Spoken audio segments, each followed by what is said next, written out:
tout ce qui est anecdotique.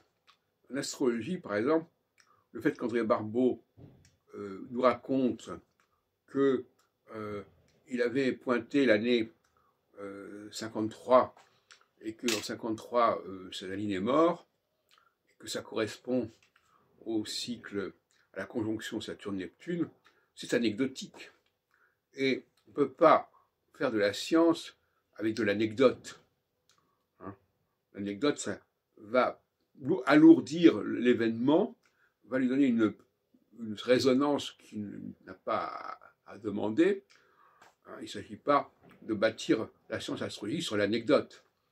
À propos d'anecdote, d'ailleurs, c'est un double tranchant. Parce qu'on pourrait raconter que Barbeau a réussi, entre guillemets, il n'avait pas du tout annoncé la mort de Staline, mais il avait annoncé qu'il se passerait quelque chose d'important pour l'Union soviétique, sans préciser si ce serait une bonne chose ou une mauvaise chose.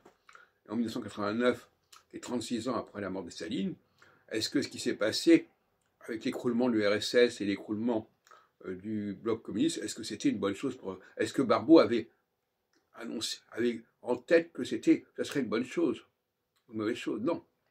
Lui, il était tout à fait favorable au succès du communisme, comme il en parle d'ailleurs dans son ouvrage La crise mondiale, et pour lui, l'astrologie n'était pas là pour annoncer les échecs, elle était là pour annoncer les succès. Donc là, il y a une ambiguïté extraordinaire, et inversement, anecdotiquement,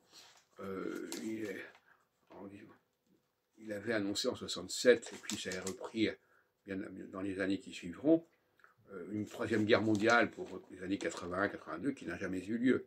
Donc ça, c'est aussi anecdotique, et effectivement, les astrologues se sont retrouvés le bec dans l'eau. Moi, j'étais là en pleine astrologie, en pleine activité à ce moment-là.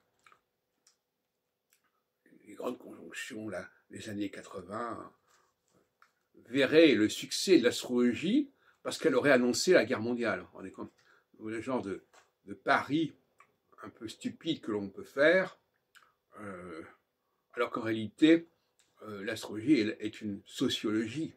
L'astrologie parle des choses qui reviennent, qui sont constantes. Elle ne parle pas de ce qui est exceptionnel. Elle parle de ce qui est prévisible au niveau cyclique et non pas de ce qui est surprenant et étonnant, etc.